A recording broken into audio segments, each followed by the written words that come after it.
Nah, langsung saja. Saya akan menjelaskan tentang pengertian audit kepatuhan syariah. Secara harfiah, makna kepatuhan syariah dalam bank syariah adalah penerapan prinsip-prinsip Islam, syariah, dan tradisinya dalam transaksi keuangan, perbankan, serta bisnis lain yang terkait. Yang kedua, rangka kepatuhan syariah. Yang pertama, fungsi kepatuhan audit syariah. Dalam Peraturan Bank Indonesia Nomor 13/2/PBI/2011 tentang pelaksanaan fungsi kepatuhan, Bank Umum menegaskan bahwa fungsi kepatuhan adalah serangkaian tindakan atau langkah-langkah yang bersifat ex ante atau preventif untuk memastikan bahwa kebijakan, ketentuan, sistem, dan prosedur, serta kegiatan usaha. Nah, yang kedua, hakikat fungsi kepatuhan audit syariah. Hakikat kepatuhan syariah adalah sebagai berikut. Yang pertama, di sini ada 4 kepatuhan syariah. Yang pertama itu pemenuhan keseluruhan prinsip syariah dalam semua kegiatan yang dilakukan sebagai wujud dari karakteristik lembaga, termasuk lembaga bank syariah. Nah, yang kedua, kepatuhan syariah bagi kelangsungan operasional bank syariah. Dan yang ketiga, ketidakpatuhan terhadap unsur syariah dalam hal operasionalnya terhadap bank syariah. Dan yang keempat yaitu ketidakpatuhan terhadap prinsip syariah juga akan berdampak negatif pada citra bank syariah.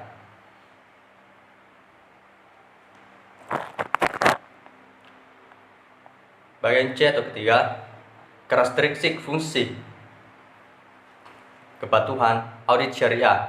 Karakteristik audit pada bank konvensional dan syariah memiliki perbedaan yaitu meliputi ada 3 hal. Yang pertama, pengungkapan kewajaran penyajian laporan keuangan dan unsur kepatuhan syariah. Yang kedua, memeriksa akunting dalam aspek produk, baik sumber dana maupun pembiayaan. Dan yang ketiga, pemeriksaan distribusi. Perkenalkan, nama saya Surwahini, Prodi Perbankan Syariah semester 4. Baik, di sini saya akan melanjutkan materi selanjutnya yaitu bagian B, metodologi audit kepatuhan syariah. Ada beberapa metode audit kepatuhan syariah yang diperlukan untuk mengobservasi penyediaan HAS untuk lembaga keuangan syariah. Metode pendekatan audit kepatuhan syariah terbagi atas beberapa bagian. Yang pertama, pendekatan prinsip halal dan haram. Salah satu metode audit kepatuhan syariah adalah untuk mengobservasi secara ketat kehalalan dan ketidakharaman. Yang kedua, pendekatan akad. Unsur-unsur halal dan haram yang berhubungan pada instrumen keuangan yang telah ditentukan oleh legalitas akad atau kontrak Islam. Akad dapat didefinisikan sebagai penghubung permohonan atau ijab dan penghubung penerimaan atau kabul. Yang ketiga, pendekatan dokumentasi legal. Tujuan dokumentasi legal adalah memberikan rasa aman terhadap pelaksanaan transaksi-transaksi, yakni hak-hak, kewajiban, dan tanggung jawab secara jelas terpaparkan pada kontrak. Yang keempat, pendekatan maqasid syariah. Salah satu tujuan pendekatan maqasid syariah adalah penyediaan perlindungan hal-hal mendasar dari seseorang, yang jika tidak terpenuhi, maka kelangsungan hidupnya akan terancam. Yang kelima, pendekatan pelaporan keuangan. Tujuan pelaporan keuangan adalah menyediakan informasi tentang kondisi keuangan, keadaan perusahaan, dan perubahan dalam posisi keuangan. Assalamualaikum warahmatullahi wabarakatuh. Perkenalkan, nama saya Rin Juniarti. Pada kesempatan kali ini, saya akan membahas materi mengenai standar penunjang proses audit. Standard Auditing AAOIV atau Accounting and Auditing Organization for Islamic Financial Institution untuk audit pada lembaga keuangan syariah mencakup 5 standar, yakni yang pertama terkait dengan tujuan dan prinsip. Tujuan dari sebuah audit laporan keuangan yaitu untuk memungkinkan auditor menyampaikan opini atas laporan keuangan tertentu dalam semua hal yang material dan sesuai dengan aturan dan prinsip Islam, Accounting and Auditing Organization for Islamic Financial Institution, standar akuntansi nasional yang relevan, serta praktek di negara yang mengoperasikan lembaga keuangan.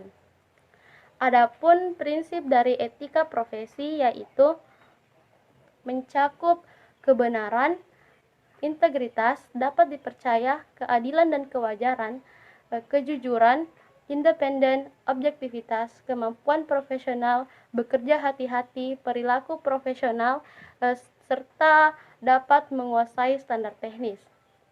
Yang kedua, terkait dengan laporan auditor. Auditor harus meninjau dan menilai hasil kesimpulan yang diambil dari bukti audit yang diperoleh sebagai dasar untuk menyatakan pendapat atas laporan keuangan. Adapun elemen dasar dari laporan auditor ini yaitu judul, alamat yang dituju, pembuka atau pengantar paragraf, resensi untuk asivis dan standar nasional yang relevan. Selanjutnya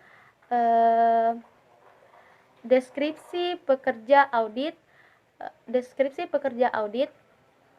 paragraf opini, tanggal laporan, alamat editor dan tanda tangan editor.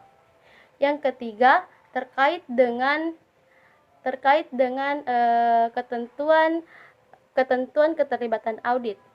Auditor dan klien harus menyetujui ketentuan perjanjian. Istilah setuju harus disampaikan dalam surat penugasan audit sesuai kontrak. Isi dari perjanjian tersebut yaitu dokumen surat penunjukan dan menegaskan tanggung jawab antara auditor dan klien dan bentuk dari laporan yang akan diberikan oleh auditor. 4. Terkait dengan Syariah Supervisory Board atau Dewan Pengawas Syariah yang intinya berisi tentang penunjukan, komposisi, dan laporan Dewan Pengawas Syariah. Yang kelima atau yang terakhir terkait dengan tujuan Syariah atau Syariah Review, di mana Syariah Review ini merupakan sebuah pengujian yang luas dari kepatuhan Syariah sebuah lembaga keuangan syariah dalam seluruh kegiatannya. Adapun tujuan dari Syariah Review ini yaitu untuk memastikan bahwa seluruh kegiatan atau aktivitas di dalam lembaga keuangan syariah tersebut tidak bertentangan dengan ketentuan syariah. Baik, itulah tadi pembahasan mengenai materi standar penunjang proses audit. Sekian dan terima kasih. Ya, Assalamualaikum warahmatullahi wabarakatuh. Perkenalkan, nama saya Sulfiadi, NIM 180311012.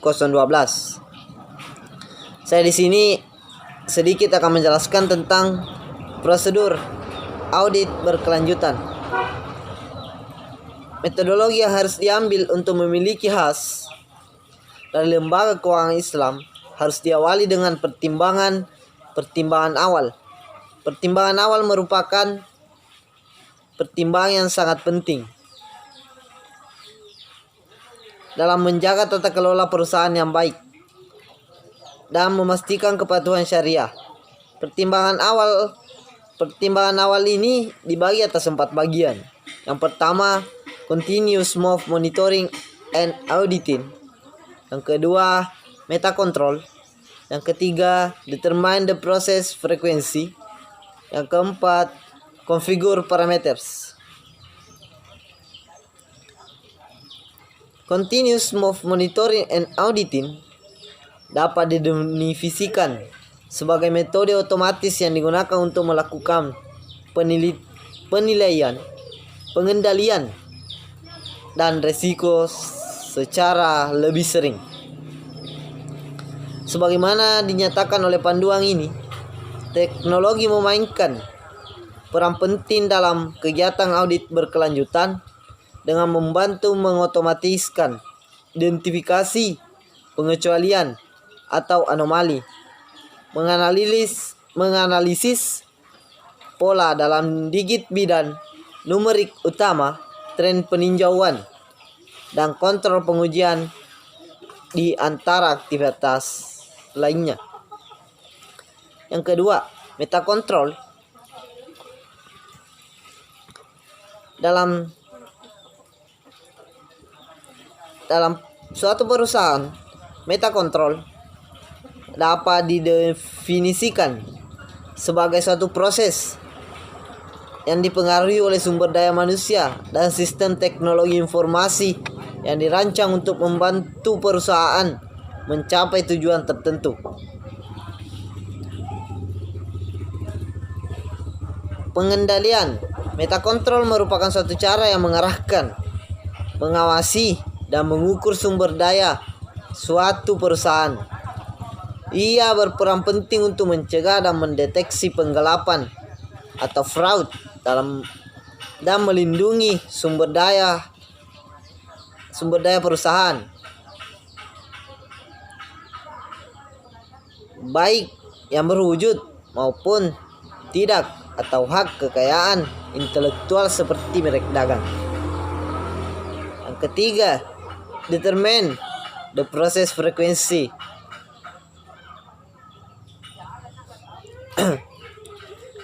Determine ini memerlukan audit internal yang telah terjadwal. Standar manajemen tidak menetapkan kapan waktu atau frekuensi tertentu, dan juga tidak menetapkan bahwa semua proses harus diaudit setiap tahun. Oleh karena itu, perusahaan perlu menetapkan frekuensi atau waktu yang tepat untuk mengaudit proses bisnisnya. Audit bisa dilakukan setiap bulan, per kuartal, 2 kali setahun, atau setahun sekali. Ada beberapa kriteria yang harus dipertimbangkan sebelum menentukan frekuensi. Yang keempat, configure parameters. Configure parameters adalah proses rekayasa atau sistem menetapkan dan mempertahankan konsisten kinerja, fungsional, dan atribut fisik suatu produk dengan persyaratan, desain, dan informasi operasionalnya selama masa pakai. Proses configure parameters banyak digunakan oleh perusahaan teknik militer untuk mengelola perubahan di seluruh siklus hidup dengan sistem yang kompleks seperti sistem senjata, kendaraan militer, dan sistem informasi. Di luar militer, proses configure parameters juga digunakan dengan manajemen layanan TI sebagai mana didefinisikan oleh ITIL dengan model domain lainnya dalam teknik sipil dan segmen teknik industri lainnya seperti jalan, jembatan, bendungan, dan bangunan. Sekian yang saya dapat jelaskan, kurang lebihnya mohon dimaafkan. Billahi fi sabilillah. Assalamualaikum warahmatullahi wabarakatuh.